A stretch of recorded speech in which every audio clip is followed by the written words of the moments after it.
کیا کرتا تھا روز پریس، اور اس کے اوپر رومال رکھ کے جب میں نے اسے پریس کیا، یہ میں آپ کو نسخہ بتا رہا ہوں، بڑے کام کا نسخہ ہے، گرم استری کے ساتھ اعلیٰ درجے کا جو ہے چیز سینڈوچ بن جاتا ہے۔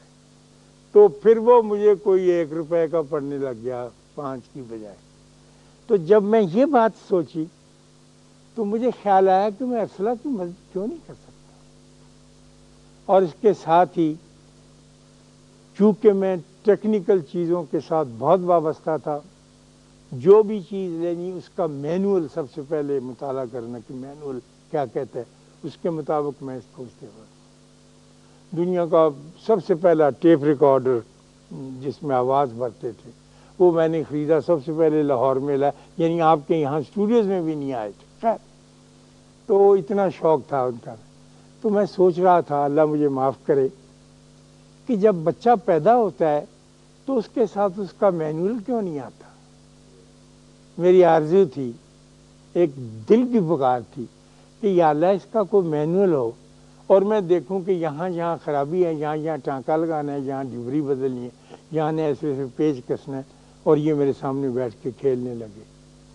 لیکن کوئی مینول ایسا نہیں آتا جو اس کے جسمانی عارضوں کو دور کر سکے۔ ایک مینول آتا ضرور ہے جو انسان نبی اللہ کی مہربانی سے ہم کو دیتا ہے، نبیوں نے دیا نا کہ زندگی کیسے بسر کرنی۔ ہم کو تو اللہ نے بنا دیا، بغیر ہمارے پوچھے ہمیں بنا دیا، اور ہم جب بن گئے تو پھر ہم نے پوچھا کہ اے کوزہ گر، تو نے یہ جو کوزہ بنایا ہے اس میں ڈالنا کیا ہے، تمہیں تو یہ بھی نہیں پتا۔ تو پھر اللہ کہتا ہے کہ میں نے تمہارا جو پرچہ ترکیب استعمال ہے وہ نبیوں کے ذریعے دے دیا ہے، تو اس کے مطابق کر لو۔ جو خوش قسمت ہوتا ہے وہ اس پرچہ ترکیب استعمال میں لے آتا ہے، جو کوتا ہوتا ہے ہمارے جیسا وہ پیچھے رہ جاتا، سوچتا کرتا کرتا وقت گزارتا۔ چنانچہ میں اپنے اس مینول کے بارے میں بھی غور کرتا رہا، لیکن کچھ اس کا افاقہ نہ ہو۔ پھر ایسے ہی دوسری رات آ گئی، تو پھر مجھے اس بات کا احساس ہوا کہ وہ علم جو میرے پاس نہیں ہے وہ مجھے عطا کیا جا رہا ہے، جو میں نہیں پڑھ سکا ہوں، جو ٹانکا لگانے کا علم نہیں ہے، جو گاڑی کا تیل بدلنے کا علم نہیں ہے، جو مینول ہینڈلنگ کے کسی مینول کے ساتھ تعلق نہیں رکھتا ہے، یہ کوئی اور علم ہے۔ تو مجھے احساس ہوا کہ مجھے اور ارسلہ کو، دونوں دادا پوتی کو، ایک صبر کی تلقین کی جا رہی ہے کہ صبر کیا ہوتا ہے اور اس کے اندر سے انسان کیسے گزر سکتا ہے اور کیسے اس کو گزرنا چاہیے۔ اس میں غصہ بھی آتا ہے، اس میں چڑھتا بھی ہے آدمی، اور وہ کہتا ہے کہ بھائی می، جو لڑکی ہیں نا آج کل وہ مجھ سے دادا بھائی می،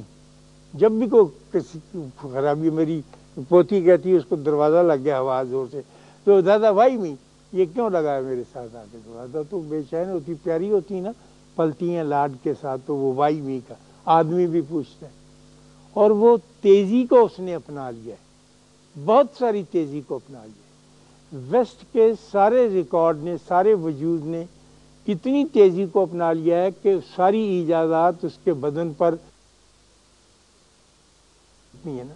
ایجادات اس کے گرد بھنک رہی ہیں، اور میں دیکھتا ہوں ویسٹ کو کہ ویسے ایسے کرتا رہتا ہے اور پھر اور ایجادات کرتا رہتا ہے۔ لیکن صبر جو ہے یہ کیسا ڈسپلن سکھاتا ہے انسان کو، اور کس طرح سے انسان کی تادیب کرتا ہے، اس کو ادب سکھاتا ہے، کس طرح سے اس کو ایسی ترکیب میں سے گزارتا ہے کہ وہ ڈسپلن کی طرف آتا ہے۔ صبر کس لیے دیا جاتا ہے کہ آدمی ڈسپلنڈ ہو۔ میں اور آپ اور ہمارا ملک اس لیے پسماندہ ہے کہ ہم ڈسپلنڈ نہیں ہیں، ہم کو ڈسپلن نہیں آتا، ہم اس میں داخل نہیں ہیں۔ ایک یوری اینڈریو، یہ کیا نام ہے بھولتا ہوں، ہمارے ٹورانٹو ریڈیو کا بہت خوبصورت آواز کا اناؤنسر ہے، تو وہ مسلمان ہو گیا، اور اس کا ایک کیسٹ میں نے سنا جب میں کینیڈا میں تھا، وہ بہت حیران، اور وہ کہتا ہے کہ میں سورہ روم سن کر، میں نے شاید پہلے بھی بات کی تھی، مسلمان ہوا ہوں، کہ دنیا نے یہ کہا کہ ایران فتح ہو گیا، اور ایران فتح بھی ہو گیا تھا اور رومی ہار گئے، لیکن اللہ کہتا ہے نہیں، یہ غلط ہے، رومی فتح یاب ہوئے، اور کہتا ہے بالکل تاریخ بتا رہی تھی کہ ایران کو فتح ہوئی، لیکن 6 دن کے بعد پانسا پلٹ گیا اور رومی فتح یاب ہو گئے۔ یوری کے دل پہ کچھ ایسی گزری کہ وہ مسلمان کا خیر۔ تو یوری سے میں نے کہا، میں اس سے ملنے گیا کہ تم اسلام کو کیسے کہنے گا؟ Islam it is written on the wall, the future is Islam, it belongs to Islam. میں نے کہا کیسی بات کرتے ہو، ہمارے وہاں بھی ایسی بات ہوتی ہے، اس کی کوئی بنیاد نہیں ہے، کوئی منطق اس کے پیچھے نہیں۔ اس نے کہا ہاں منطق اس کے پیچھے نہیں ہے، لیکن اس کے پیچھے ایک اور چیز ہے۔ وجہ یہ ہے کہ اسلام جو ہے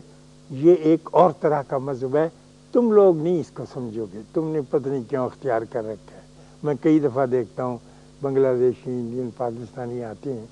تو یہ تو ایک بڑی خوبصورت اعلیٰ درجے کی اور بڑی اس نے تعریف، میں نے کہا میری ذہن میں نہیں آ رہی یہ بات۔ کہنے لگا جب امریکہ کے 2000 بندے مسلمان ہو جائیں گے، بلانڈ، سنہرے بالوں، گورے، اور کالے نہیں، اور 1000 ہم ہو جائیں گے کینیڈین،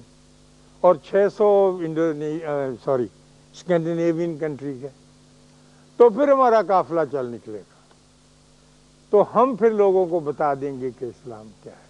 تو میں نے کہا ہماری تعداد، ہم تو ماشاءاللہ اکیلے ہی 14 کروڑ ہے۔ اس نے کہا نہیں سوری، آپ انڈسپلنڈ پیپل ہیں، تو انڈسپلنڈ نہیں بتا سکتے، اتنا بڑا بوجھ نہیں اٹھا سکتا، آپ نہیں اٹھا سکتے۔ تو میرا دل خواتین و حضرات دکھ سے بھر گیا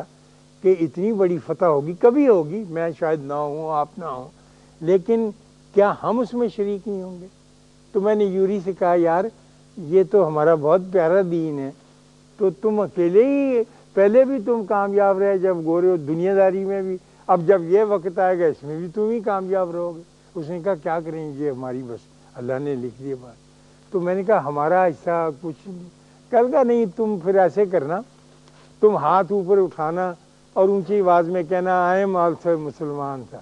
تو ہم تم سے کہیں گے کہ اچھا جلی بستر اٹھا کے پیچھے پیچھے چلتے آؤ، تم سے ہو نہ ہوانا تو کچھ نہیں، آتا تو کچھ نہیں، ڈسپلن کر نہیں سکتے، یا ہو یا تو ناچ سکتے ہو، یا رو سکتے ہو، یا قتل ہو سکتے ہو، یا قتل کر سکتے ہو، تو یہ تو ڈسپلن کی بات۔ تو اللہ صبر سکھاتا ہے، میں نے اپنے طور پہ محسوس کیا، اور وہ مجھے اور ارسلہ کو، ارسلہ جب بڑی ہوگی، میں کہا اب تو ماشاءاللہ وہ 18 برس کی ہے اور نیوکلیئر فزکس کی بڑی اچھی طالبہ ہے، اور میں کہتا ہوں اللہ کے واسطے یہ نیوکلیئر فزکس نہ پڑھ تجھے پگڑی نہ لے لو، بھر کیف یہ تیسری بات ہے۔ تو وہ کہتی نہیں دادا مجھے بہت پسند ہے میتھمیٹکس میں بچے، تو وہ ہمیں سکھانا تھا اس کو آگے چل کے، مجھے اپنی اس عمر میں، کہ بھائی یہ جب تک تم کو صبر کرنا نہیں آئے گا اور اس مینول کو پڑھنا نہیں آئے گا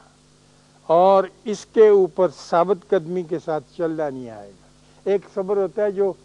چٹھے پڑھ کے کہتے کہ ہاں ٹھیک ہے جی پھر کوئی گل نہیں، اللہ نے کیا صبر ہی کر رہے ہیں، یہ مجبوری کا نام صبر ہے کہیے، تو وہ تو صبر نہیں، وہ تو آپ کو ڈسپلن سکھا۔ تو اس دکھ میں سے میں گزرتا گیا، اور پھر اللہ نے فضل کیا، اور مجھے سمجھ نہیں آئی یہ بات، میں دفتر آیا ہوا تھا، میری بیوی نے ٹیلی فون کیا کہ وہ کوئی ریزن آج تک نہیں پتا، کوئی وجہ آج تک معلوم نہیں ہے سکی۔ اس نے کہا کہ اس کا بخار اتر گیا، اور وہ مٹی کے کھلونے جو آپ اس